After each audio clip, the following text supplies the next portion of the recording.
TaxAct knows filing taxes can be confusing, so we have live experts on hand who can help answer any questions you may have. Questions like, can I claim my SUV as my home office if I answer work emails in my car? If I adopted 12 dogs this year, can I list them as dependents? And, am I doing this right, or am I doing this very, very wrong? Our experts have the answers to those questions and many others. TaxAct. Let's get them over with. Excuse me! Taxi! Come on, what are you doing? This is the 77 WABC minicast. It is tax day. By the way, one of the great news that they announced, Scott Bessent, the Treasury Secretary, John, when he came out today at the White House briefing, he said about a third of the filings that have been done, and obviously today's the deadline, guys, that a third of them took advantage of all these new things that the Trump administration has done, like the no tax on tips and the no tax on overtime. So that's great. It means more money in Americans' pockets. So that is great news. We have more money on. We do. So we're going to get more money from him, right? Steve Moore. Steve Moore. More money. What do you have to say today? I mean, the S&P is at an all-time high. You know what I said to everybody? We told you so. Well, isn't it sweet to be able to say that? But look, people are saving as much as $2,000, $3,000 for middle-class families just on these additional things like no tax on tips, no tax on overtime, no tax on Social Security, and it's been quite good for the economy. And then we're seeing a big business investment boom because businesses now can invest, immediately right off their manufacturing, their plants, their equipment, their research. And so this has been very positive for the economy, but most of all, it's solving the affordability problem, or at least helping to, by giving people more money in their paycheck, John. Less money the IRS is taking away from you. And by the way, do you know the difference between a tax collector and a taxidermist? No, go ahead. I have a feeling this is a good joke, but go ahead. The taxidermist only takes your skin. How's that one? Can I translate that for attorneys and other Steve professions? Moore, did you hear that the IRS is going to go after the IRS?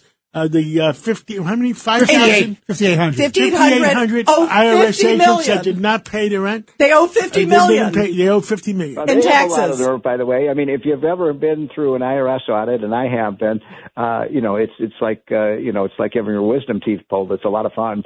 But it's really outrageous because they have unlimited resources. And, I remember they told me a few years ago I owed like $28,000, and I took it to my tax attorney. He said, no, we reviewed your tax returns. You did it right. He said, but just pay it because it's going to cost you more money to try to take these people on than just pay the money. So people, and by the way, if you go to tax court, you're guilty until you're proven innocent. That is this America? Yeah. Exactly. Are you sure it's U.S. courts? Right. We've got Governor Pataki with us. Steve, you talked about how... He knows a lot about cutting taxes. Yay! Where's the applause? Where's the applause? Because on a day like this, we need applause. Here it is for the governor. Can you please sue the country? Yeah, go ahead, Governor. Thank you, Steve. By the way, I always we need you back. Yeah, we need you back in Albany.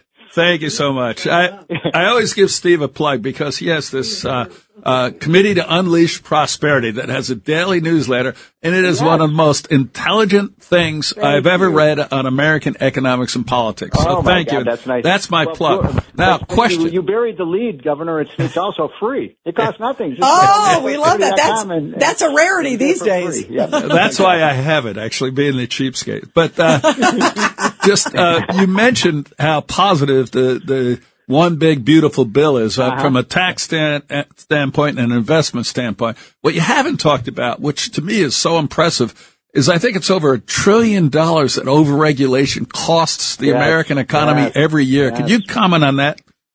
Yeah, no, that's actually probably arguably bigger than the tax cut. And the people who've saved that money have been businesses, and they, small businesses especially, dealing with the regulatory stranglehold of government.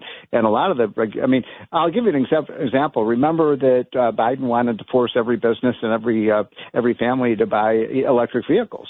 Remember? And that was going to cost us a fortune. And that was one of the first things Trump repealed, and all these electric vehicle mandates and by the way, the green energy stuff that was so expensive. So these are huge savings for the U.S. economy. They make the economy much more productive. And by the way, part of that, Governor Pataki, has been the reduction in for $1 billion of resources. Thank God, because think about where we'd be today if we hadn't been doing the drill baby drill. We'd be paying $100 a barrel for $200 a barrel for energy. Well, keep us posted, Steve. We like more money in everybody's pocket. That's a good thing. I'll be back I'll be back behind the microphone this week, John, and we got a great show coming up on Saturday. Where's that song, the Gene Autry song, "Back in the Saddle Again"? I knew you liked that one. We love those. Anytime we can do some good old hits. Yeah. Maybe can we go out with "Happy Days Are"? Oh, wait. Since this is a request, where's our DJ? Here we go. Happy days are here again. The S&P has hit an all-time high today under President Trump. And you told us so. And I told you so. And you told us so. And the top news of the day, all right, Rita? guys. Thank you. Thanks, Steve. Thanks so much.